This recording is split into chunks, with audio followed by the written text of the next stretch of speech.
With the Ravens having a bye week this week, I went to Reddit and asked some folks what they wanted to see or who they wanted to see me do a film breakdown on. And the first request I got was for Chris Moore, backup wide receiver, special teams guy, return specialist, that type of guy, utility guy for us. Probably play punt team, kickoff return, things like that. But why don't we see Chris Moore more in the offense? Well, let's kind of get into what he does good and what he does bad. And we'll start with the good stuff for Chris Moore and go from there. Alright, this is against the Steelers.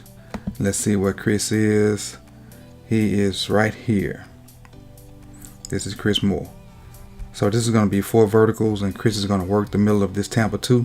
And for those that don't know what Tampa 2 is, these 2 safeties are going to play half the field, and they're going to kind of widen to the numbers. Middle linebacker is going to try to wall whoever tries to come down the middle of the field and defend that guy, making the quarterback throw over the top with giving these guys time to react. But we do a good job of getting in there, and Joe makes one of his better throws of the season on this play. So let's see what happens. Snead comes in motion. You see him working. This is him working the middle of the field right here. Those are the 2 safeties, and they see the ball being thrown. They're trying to react on it. This guy is here to make the ball have air on it, to make them put a roof on it so these guys have time to react to it. Great throw, great catch. One of Joe's better throws of the year. You'll see how good this throw really is from the back view. Great catch, Chris Moore. Okay, bring in Snead in motion again. And he's going to work the middle of the field up here. I'm going to pause it right there. Look how good this throw is. Over the linebacker, between these 2 safeties. Chris goes up and makes a great catch. Like I said, this is one of Joe's better throws of the year, but an even better catch by Chris Moore. Alright, next play. Chris Moore's up here in the top. Lamar's coming in motion. I think that's Lamar. And nothing simple on this. It's simple. He has a dig route. We're going to run some play action off of it. And it's just a timing route. He needs to be at a certain spot when the ball is ready to come out. And at that time, he's there.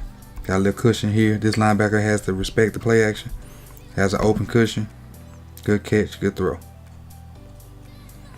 Nothing spectacular. Just be where you're supposed to be on these timing routes. Play 3. He has a stop route.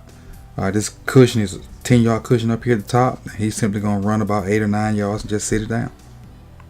Still nothing fancy. Does a great job exploding off the ball. Sit it down. Bam, right there. I'd rather him just get up the field once he makes that catch instead of coming back. But still in all, it's a great play. Well, a good play. 9-yard gain. We'll take it. Alright, right on this play. Chris Moore's the point. Right here in the middle. Alright, they look like a 2 high look. They're going to rotate to a 1 high look, and it's going to be man free. These 2 guys have 2 receivers. This guy has the 3rd guy. So we're going to have 2 guys to go out. These 2 guys on the line of scrimmage are going to take him. This guy is going to be the one trying to defend Chris Moore. Chris Moore's route is going to take him across the field. So all he has to do is outrun this guy for a good 10 to 15-yard gain. Let's see how deep we do get on this. We're on the 24 when the ball snap. Watch him just run away from it. 14-yard gain. All he had to do is just run away from a guy. Did nothing spectacular. Just use the speed.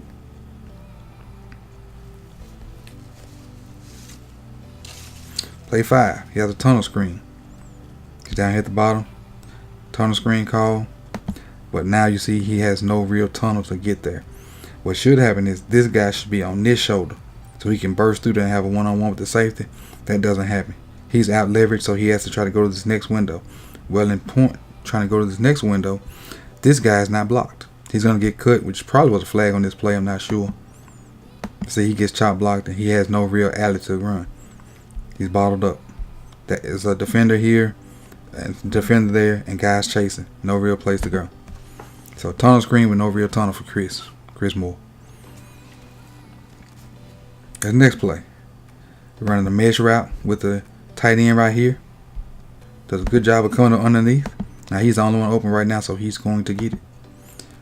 Good catch, but then he fumbles, which is everybody's Achilles in the NFL.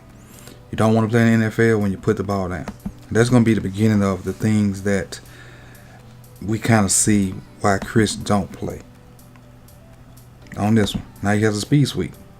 essentially it's a pass, but it's a speed sweep. Now we get out of here. We got the edge blocked. Got the cornerback blocked. Now it's 1-on-1. If you're a speed guy in the NFL, you got to use your speed. You can't allow safety to come down and make that tackle. You know, we can't use you if you can't break one tackle or make a guy miss. Now in this one, he has a dig route.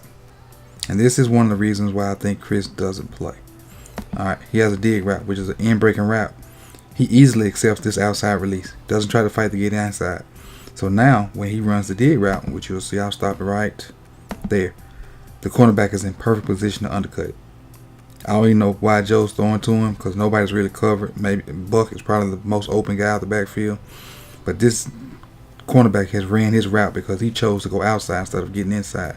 Now, had he went outside and had a plan to get back inside with a throw by or something aggressive, he'd be fine. But just by running away from contact, then trying to run an in-breaking route, the corner is right on the route. Look at that. Runs it for him. Knocks it down. You see that? Had a chance to intercept it.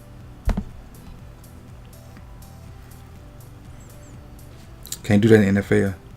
Got to work your releases and know your leverage. All right, next play. Bottom of the screen, same thing. Same exact thing. He had a dig route. We went outside. I'll bag it up and show you. Just can't do it. Just easily accept it. And then run a dig route, and the guy's in the same position as in the Saints game. Same exact position. Then he stops on the route. Can't have that. Can't have that. These are some of the reasons why Chris Moore is not on the field as much as we may like. And then the last play, he simply has a 10-yard out. I don't know if it was a bad throw by Flacco, but it wasn't complete. Let's bag it up and see how well he runs the route. He has outside leverage. The guy's about 10 yards off. He explodes out of the route. Bam, sticks his foot in the ground. Good separation. Ball needs to be on target. I'm going to say this ball's not on target. But hey, that's some of the reasons why Chris Moore does not play. Because his good is not good enough to outweigh his bad. Two different games, the same exact route. He did the same exact thing, got the same exact result. You can't continue to put him in the game and do things like that because he's not a big enough name to go in there and do things. He has to do things right consistently. That's some of the reasons why we don't see Chris Moore in on offense. But he's a great special teams player. I like his effort. I like his motor. I like his speed. Those things that I talked about, he can learn. But as long as his effort is there and he contributing on special teams, I'm fine with Chris Moore being there. This is bye week for the Ravens. Coach Evans signing out. Make sure you like, subscribe, comment, hit the notification bell. Make sure you share it in your Facebook groups, your Reddit, and also check out that Patreon. Catch you on the next time.